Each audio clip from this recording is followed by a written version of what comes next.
मेरा नाम अनीता है। मैं एक 20 साल की नौजवान खूबसूरत लड़की हूँ। मेरा एक भाई भी है, उसका नाम शिवम है। हम दोनों एक साथ एक ही घर में रहते हैं। हमारे मम्मी पापा मर चुके हैं। 5 साल पहले एक कार एक्सीडेंट के दौरान उनकी मौत हो गई थी। अब हमारे घर में मैं और मेरा भाई रहते हैं। हम बहुत ही गरीब घर में पैदा हुए हैं। मेरा भाई मुझसे अभी बहुत छोटा है। मुझसे वह तकरीबन 5 साल छोटा है। दोनों पढ़ाई कर रहे हैं। मेरा भाई पढ़ाई लिखाई में बहुत ही होशियार है, लेकिन पढ़ाई के लिए पैसा नहीं है। इसके चलते दिन रात मुझे भाई की चिंता सताती रहती है। काश हमारे पास पैसे होते या फिर हमारे माँ बाप जिंदा होते तो हम भी एक अच्छे प्राइवेट स्कूल में पढ़ाई करते, लेकिन किस्मत को तो कुछ और ही मंजूर था। अब मैंने अपनी पढ़ाई छोड़ दी थी, क्योंकि ठीक से घर चलना भी मुश्किल हो गया था और साथ में भाई की पढ़ाई का खर्चा भी तो उठाना पड़ता है। फिर मैं एक जगह काम पर जाने लगी। हमारे मोहल्ले में एक बहुत अमीर आदमी रहते हैं। मैं उनके यहाँ काम पर जाने लगी। घर का सारा काम निपटा के मैं रोज साहब के घर काम करने जाती। साहब मेरे मालिक बहुत बड़े, क्योंकि एक उनका बहुत बड़ा बिजनेस था।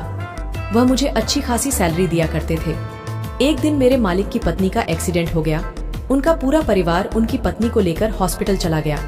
मेरे मालिक ठीक से चल नहीं पाते थे, इसलिए वह हॉस्पिटल नहीं गए थे। जैसे ही मैं उनके घर काम पर पहुंची तो मैं मालिक से बोली, मालिक, मालकिन नहीं दिख रही है, आज कहीं पार्टी में गए हैं क्या? सब उदास मन करके बोले, क्योंकि वह अंदर ही अंदर रो रहे थे। वह अपनी पत्नी से बहुत प्यार करते थे। एक्सीडेंट में उनकी पत्नी की दोनों टांगें टूट चुकी थीं। डॉक्टर ने कहा इन्हें ठीक होने में बहुत टाइम लगेगा और इनको बहुत आराम की जरूरत है। फिर क्या मुझे मालिक कहने लगे, अनीता, कल से तुम दोनों टाइम आ जाया करो, सैलरी भी मैं तुमको डबल दूंगा। घर पर कोई नहीं है, मुझे तो खाना बनाना भी नहीं आता। शाम को मेरा खाना बनाकर फिर चली जाना तुम अपने घर, मैं तुम्हें तुम्हारे घर छोड़ दूंगा। मैं भी यही चाहती थी कि मुझे थोड़े पैसे और अगर मिलने लगे तो मैं अपने भाई की आगे की पढ़ाई लिखाई ठीक ढंग से करवा सकूं। झट से हाँ कह दिया। हाँ मालिक, आज जाया करूंगी। अब उनकी पत्नी के एक्सीडेंट को हुए 10 दिन बीत चुके थे।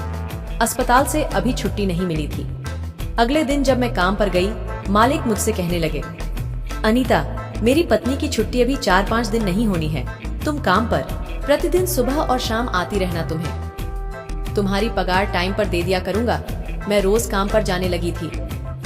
एक दिन तो मेरे होश ही उड़ गए थे। मालिक के झूठे बर्तन धो रही थी।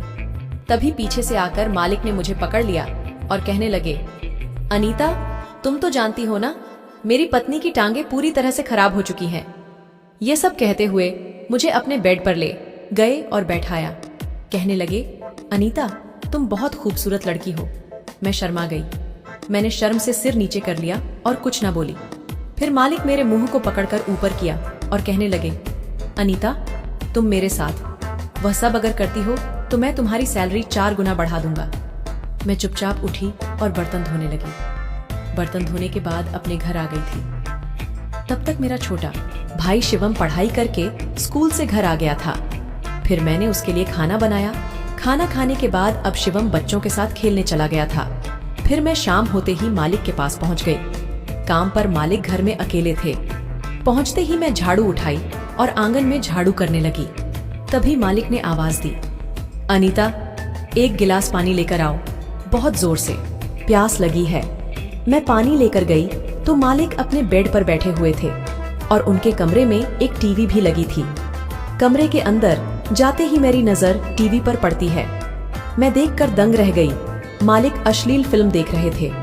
मैंने पानी का गिलास हाथ में पकड़ाया और कमरे से बाहर जाने लगी थी। तभी मालिक ने मेरा हाथ पकड़ लिया और कहने लगे, बैठो, बाकी काम बाद में कर लेना, टीवी देख लो। मैंने कहा, नहीं, मुझे घर जाना है। मेरा भाई स्कूल से आ गया होगा, उसके लिए खाना बनाना है, उसे भूख लगी होगी। मैं कमरे से बाहर आई ही थी, तभी मुझे एम्बुलेंस का हॉर्न सुनाई दिया। बाहर से आवाज आई, पिताजी, दरवाजा खोलो, क्योंकि अब उनकी पत्नी हॉस्पिटल से घर आ चुकी थी। मैंने दरवाजा खोला, तभी उनके दोनों बेटा अपनी माँ दोनों एम्बुलेंस से उठाकर अंदर ले जाने लगे। फिर मालिक भी अपने कमरे से बाहर निकल आए थे। तभी उनके बेटे ने कहा, पिताजी, यह लड़की कौन है? मालिक बोले, यह काम वाली है। मैंने अपने घर में इस काम वाली को रख लिया था। मुझे खाना बनाना नहीं आता, सब अंदर बैठकर मालकिन की देखभाल करने लगे थे। मैं भी अपने घर हूँ वापस आ गई थी। अपने रोज काम पर जाने लगी थी। 2 बेटे थे, दोनों ही बहुत ही खूबसूरत हैं। बड़ा वाला कुछ ज्यादा ही है। मालकिन की एक दिन दवा खत्म हो गई। छोटा बेटा उनका बाहर पढ़ाई के लिए शहर चला गया था। मालिक ने अपने बेटे से कहा, बेटे माँ की दवाइयाँ खत्म हो गई हैं, दवा ले आओ। उसने बहाना करते हुए कहा, पिताजी आप भी चले जाओ मन को लेकर, मेरे सिर में दर्द है, मुझे बाहर का खाना भी पसंद नहीं है, अस्पताल में अजीब तरह की बदबू आती है। मालिक फिर मालकिन को लेकर अस्पताल चले गए थे। घर पर अब उनका बड़ा बेटा सुनील था। फिर मैं अगले दिन काम पर गई तो मालिक के घर पर सिर्फ उनका बड़ा बेटा सुनील था। मालिक दवा लेने गए थे। ट्रेन लेट होने के कारण वह शाम तक अभी घर नहीं आए थे। शाम का काम करने के बाद मैं अपने घर आने लगी थी। तभी सुनील बोल, अनीता आज की रात तुम यहीं रुक जाओ, मुझे अकेले घर में डर लग रहा है। तुम मेरे साथ रहोगी तो दोनों ही बातें करते रहेंगे और रात भी निकल जाएगी। मैं समझ चुकी थी कि ये पूरा खानदान एक जैसा है। सुनील की नीयत मुझे कुछ ठीक नहीं लग रही थी क्योंकि वह कुछ अजीब नजरों से देख रहा था। फिर मैं घर की तरफ जाने लगी थी। तभी सुनील ने मेरा हाथ पकड़ लिया और कहने लगा, प्लीज अनीता रुक जाओ ना, तुम्हें अपने दिल की बात बताना चाहता हूँ। सच में तुम कितनी खूबसूरत हो, मेरा मन तो तुम्हें चूमने का करता है। मैं भी अब सुनील की बातों में खोने लगी थी क्योंकि वह भी एक बहुत खूबसूरत लड़का था। फिर मैं सुनील के कहने पर सुनील के घर रुक गई। अब पूरी तरह से रात हो चुकी थी, 10 बज चुके थे। हम दोनों बातें कर रहे थे। फिर हम दोनों निकले, घड़ी की तरफ देखा और मुझसे कहने लगा, अनीता खाना नहीं खाओगी क्या? आज फिर हम दोनों साथ बैठकर खाना खाने लगे। खाना खाते खाते 11 बज चुके थे। खाना खाने के बाद फिर हम दोनों एक दूसरे के बारे में बातें करने लगे। सुनील बोला, अनीता बहुत प्यार करता हूँ, दिल उसी दिन दे बैठा जिस दिन पहली बार तुम्हें देखा था। और कहने लगा, अब तुम ही बनोगी मेरी जीवन साथी। मैं शर्म आ गई और सिर नीचे झुका लिया। फिर सुनील ने मेरा सिर ऊपर किया और मेरी कलाई पकड़ के अपने तरफ खींचा और सीने से लगा लिया था। फिर अगले दिन सुनील के माँ बाप भी आ गए। सुनील अपने माता पिता को मेरे बारे में सब कुछ बताया और कहने लगा, पिताजी शादी करूंगा तो सिर्फ अनीता से। फिर मालिक कहने लगे, मैंने कब मना किया, मैं तो चाहता ही यही हूँ कि मेरे दोनों बेटे अपने पसंद लड़कियों से शादी करें ताकि बाद में मेरा कोई कसूर ना रहे। फिर क्या? सुनील खुश हो गया। अब मैं भी सुनील से बहुत प्यार करने लगी थी। तेरे सुनील के पिताजी ने 2 हफ्ते बाद सुनील की शादी मुझसे करवा दी।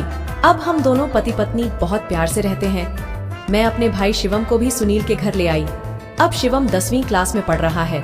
अब हमारी जिंदगी बहुत अच्छे से कट रही है और सुनील के साथ मैं बहुत खुश हूँ। दोस्तों, कहानी कैसी लगी कमेंट में हमें जरूर बताइए। और हाँ दोस्तों, वीडियो पसंद आया हो तो वीडियो को लाइक करें और कहानियाँ हिंदी AI स्टोरी वॉइस को सब्सक्राइब जरूर कीजिएगा।